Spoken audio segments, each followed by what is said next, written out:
Welcome to Lean Into Excellence, a Workstream Consulting podcast. I'm Liz Crescenti. And I'm Marco Bonilla. And we will be your hosts as we embark on our continuous improvement journey. Welcome back to another episode of Lean Into Excellence. I'm Liz Crescenti. I'm Marco Bonilla. And today we have Mr. Aidan Magner, who is the founding partner and head of operational excellence at 360, based out of Cork, Ireland. Yeah, it's great to have Aidan here. We're going to be talking about utilizing Lean Six Sigma in the service environment.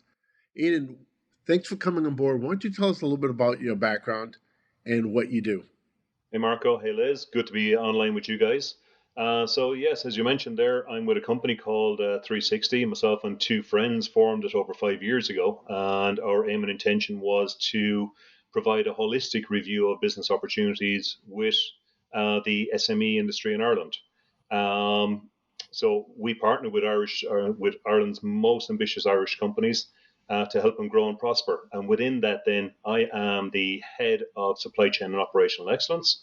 And I focus on delivering improvements on the supply chain and operations excellence side of things.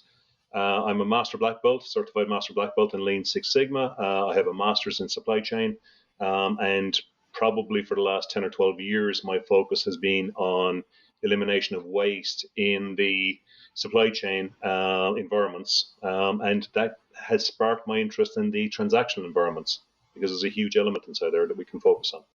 That's fantastic. I've known Aidan for the past 2 decades. We worked together across the pond for a company that focused on semiconductor.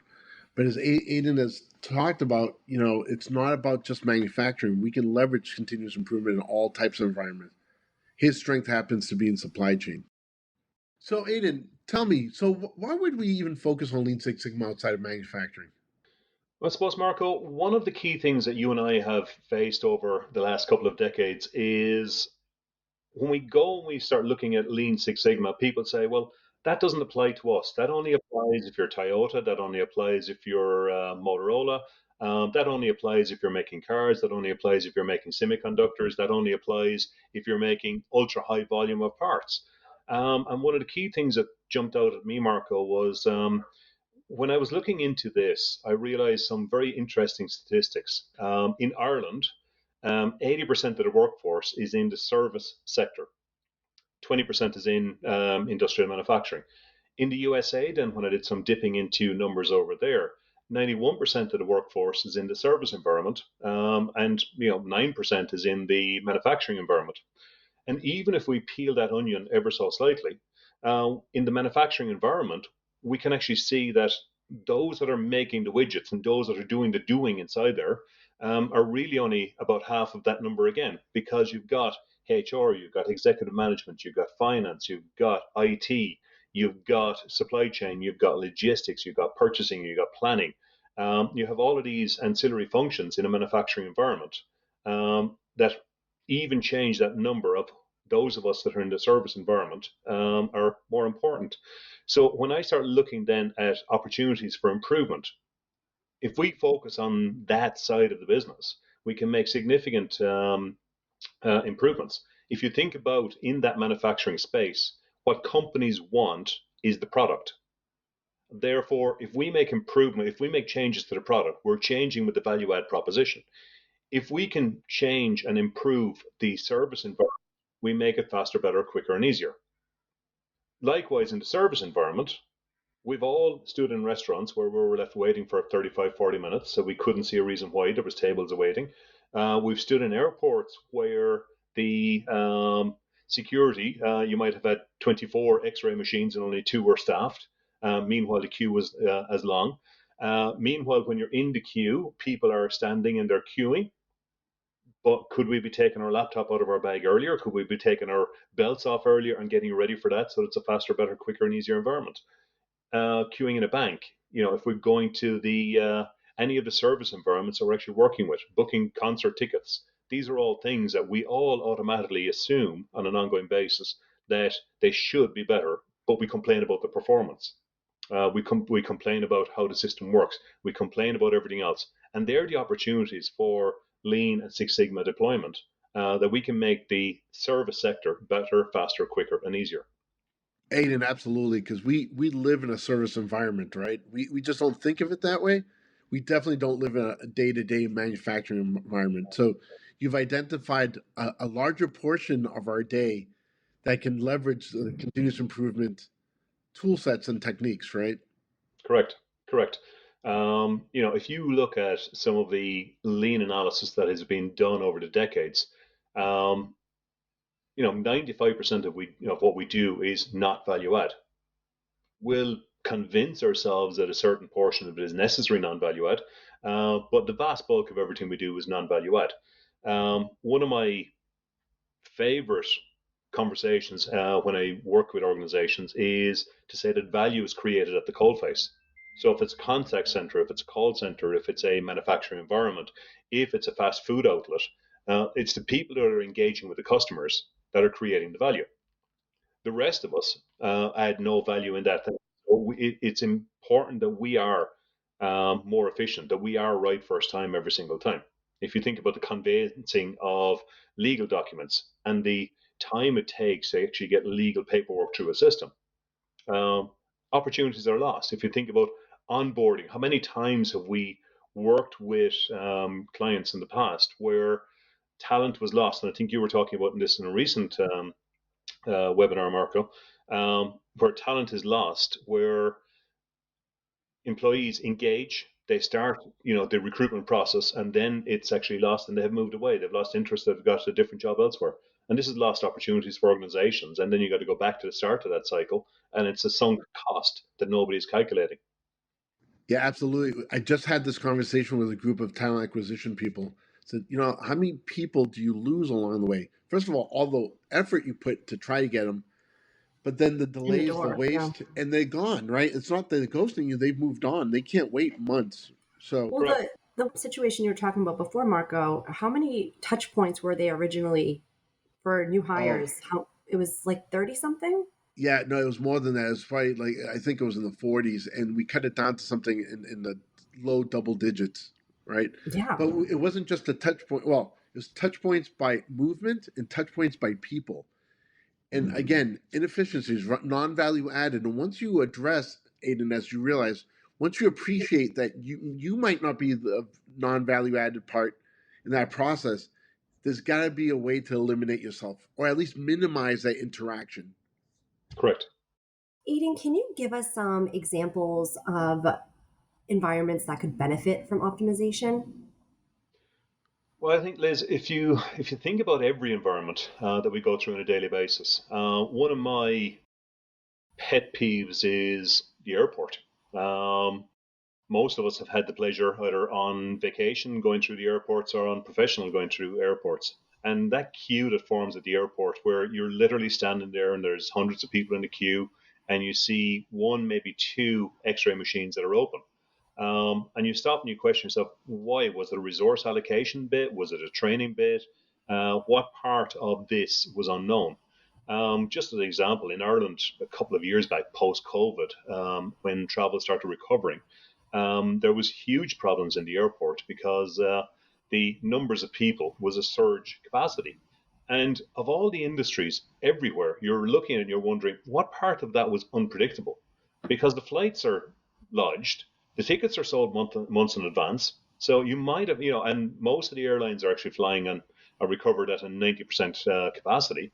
So down to the person whose name is on the seat who's actually coming through. And that ability to actually match supply and demand, match the flows, and optimize the flows was just absolutely crazy for a period of time. And that's just one example. Now, if you now look at that into some of the other service sectors that we talk about, logistics and supply chains, the global movements of products. If you take what happened in Baltimore last week, you have ships that are inside the port, you have the container ship itself, and you have ships that are outside.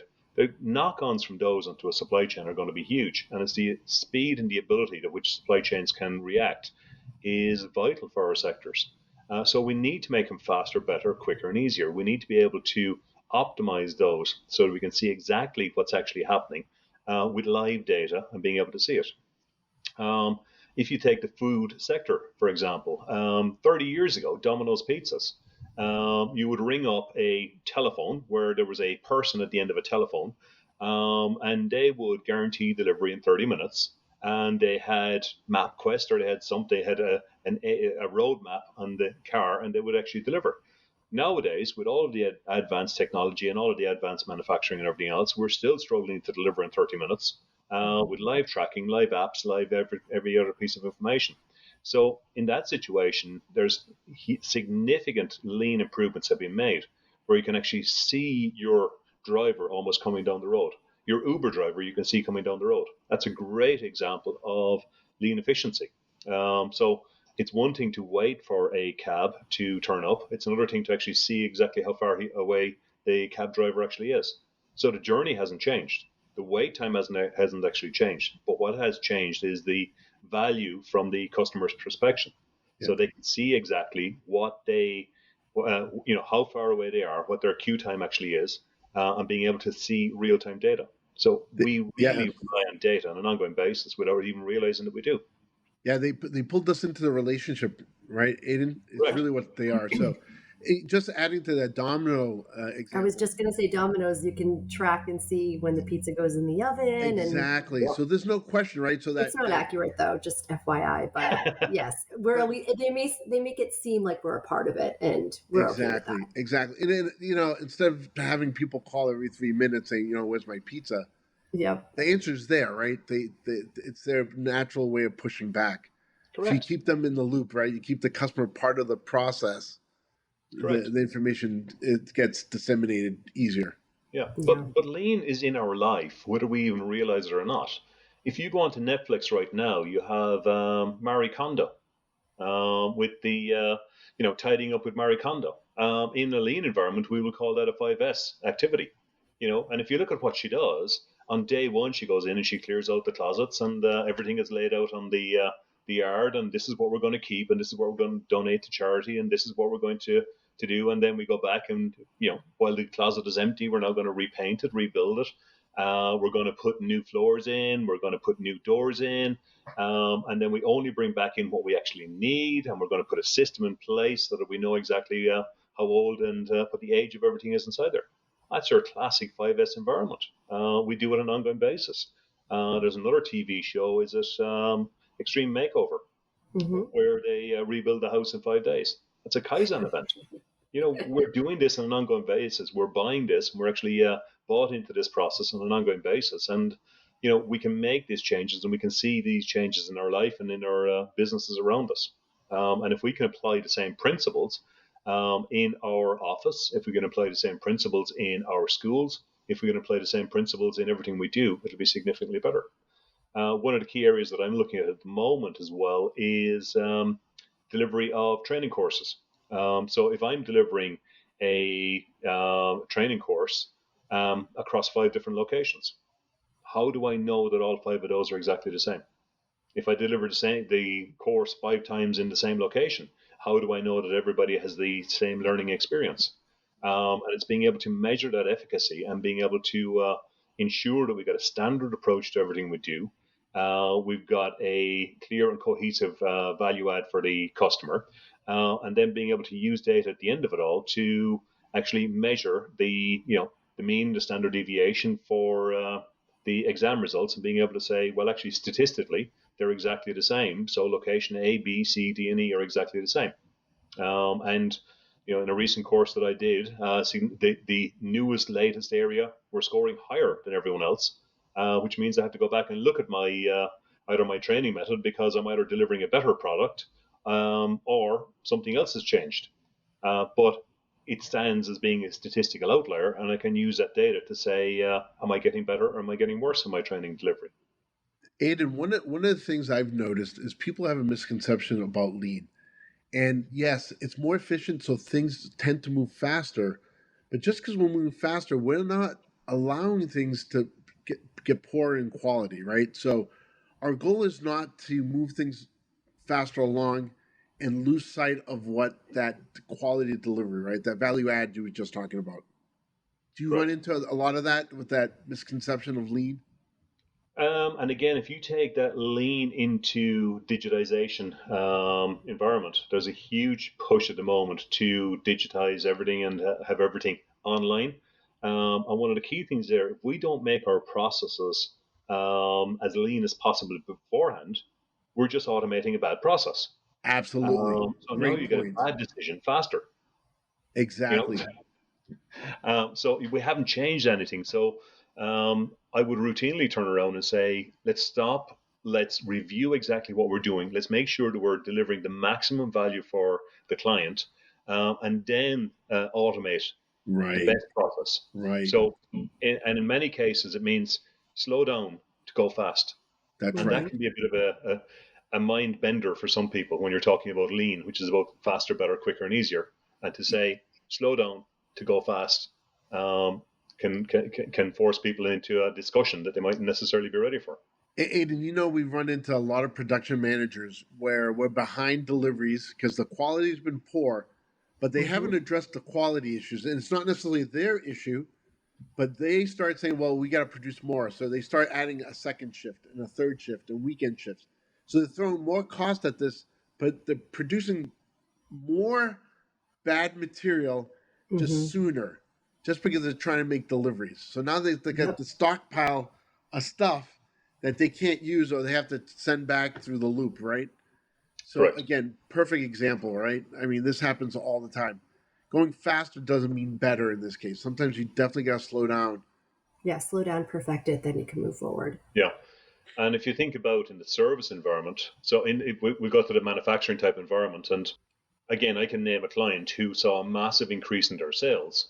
And 25-30% increase in their sales, and they were looking at adding a second shift. They were looking at building an extension onto the facility and building a new warehouse. And when I actually looked at the data, I said, actually, you do realize that what's it, 35-40% of what you're making is not right first time. Therefore, if you make it right first time, you don't need to hire new staff. You Mm-hmm. don't need to put on a $1 million extension. You don't need to build a warehouse because all you're going to do is store bad material for a longer period. Um, but in the service environment, it's exactly the same.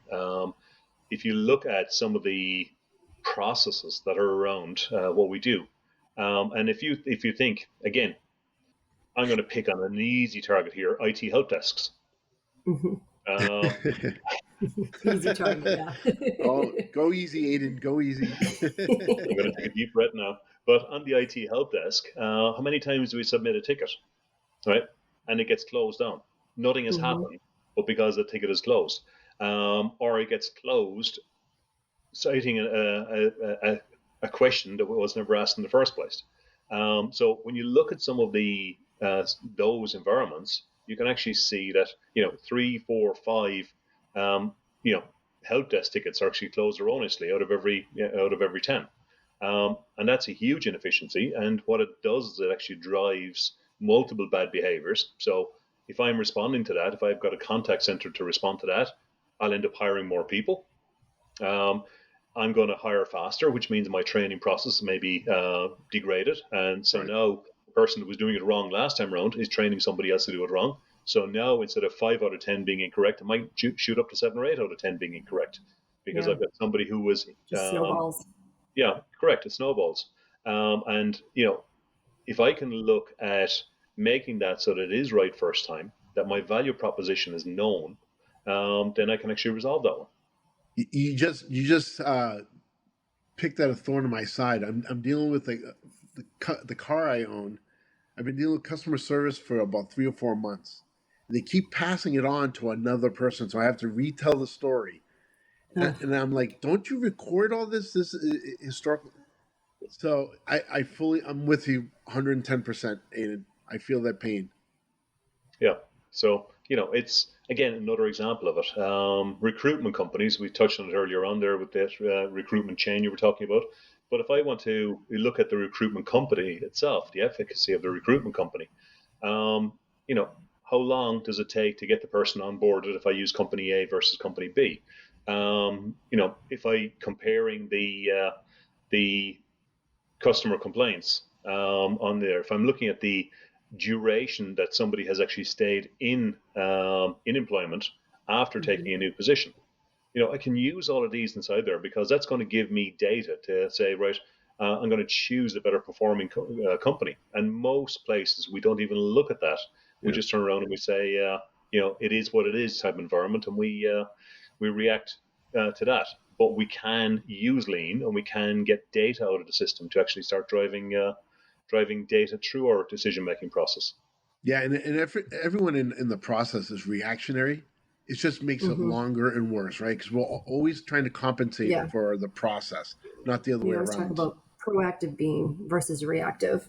Yeah, and I think every guest you've had on here on the podcast so far has said that everything is a process around us. So if we look at that process and we say what portions are working, what portions aren't working, we can apply the same principles. So again, life is just a series of processes. Your first webinar or your first podcast, you made that reference inside there that, taking the kids to school, it's a process. And, if anything varies on that, if there's variance inside there, traffic Monday versus traffic on Wednesday are the exact same thing. And we can start studying the variances that are attached to that and being able to make better decisions as a result of that. I think Liz and I are still PTSD when driving the kids to school. I don't think we've fixed that process yet. That's still going to be ongoing. Yeah, that's an ongoing battle we experience every single day. Yes. So, Aidan, this whole conversation is focused on lean. We know it's important. So, does that mean Six Sigma is not important or it has no place in the transactional type of environments? It's an interesting question. If we can start making lean inroads into service environments, that's a great starting point. But so much data is circulating around nowadays that we can actually really start doing a lot of Six Sigma analysis. If you look at the Six Sigma environment, it's about using data to understand the variances in our process. We can actually start understanding what each individual portion of our process starts to look like. And with the amount of apps that we have now on our phones, we're leaving data trails everywhere. We're looking at every keystroke is actually leaving a memory someplace. And if we can start harvesting that data out, we can now really start looking at getting information on the process flows and the variances within there. If I'm a restaurant chain and I've got multiple locations, I can now start measuring the time taken for seating clients, and I can start seeing, is one restaurant chain outperforming another. I can start to look and see, is there a difference between Monday and Tuesday and Wednesday and Thursday and Friday. I can start to see that seasonality factor inside there, and understand if there's a seasonality by geography, by region, that will be different from everywhere else. And in a lot of situations, we work with clients and they say, well, you just have to know, and this tribal knowledge that we talk about, you just know when it's there. But the data would actually tell us, and if somebody knows it when they see it, it means that there's data someplace that they're unconsciously reacting to. They can see queues forming outside the restaurant. They can see a queue forming at 4 p.m. where it traditionally wouldn't form until 6 p.m. So there's something is different inside there, and they react differently to that. So if we can start getting information out of the system, we can start looking at that. If I start looking at my, Amazon tracking details, for example, I can see, depending on which warehouse is actually going to fulfill my order, the lead times from warehouse to my house. I can start looking at that individual thing, and I might start choosing specific routes that are going to get me my Amazon Prime even faster than it was. So, one day may not necessarily be good enough, and I might be able to get a half a day, depending on the warehouse that I want to get fulfilled from. If I'm looking at global supply chains, I can now start measuring and optimizing routes globally and saying, right, well, what happens if, right? I can start looking at the data from port to port, and I can start looking at the different shipping lines. I can start looking at the different routes, and I can say, well, what happens if there was to be an issue in a major port in the USA? I can start modeling that. I can start looking, and we, go back to 2 or 3 years ago. We saw the issue in the Suez Canal and how the ramifications kicked on into to New York and Los Angeles and everywhere else. We were able to very quickly react there recently to the Red Sea environment and being able to model our supply chains. But that only comes by having data and being able to actually pick up on the individual variances and the nodes on that value stream alongside there. So it's a long-winded way of saying there's a lot of data in the system right now, and if we can pull that data out, we can really start making decisions that will support our Lean Six Sigma journey faster, better, quicker, right first time, every single time, and on time.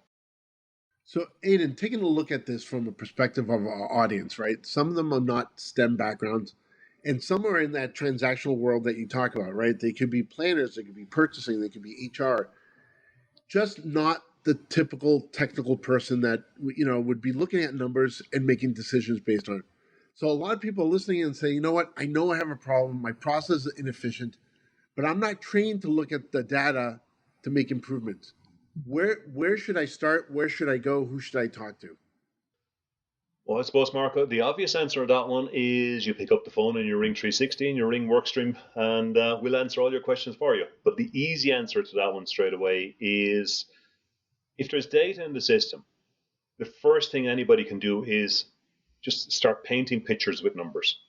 Simple bar graphs, simple, if we're talking about time, show it, week 1, week 2, week 3, week 4. Show how it changes over time, being able to just paint a picture. You can get a lot of data, on very messy data, onto a graph very, very easily. And that will allow you to start seeing some signals inside in the data, right? That's the first part of it is.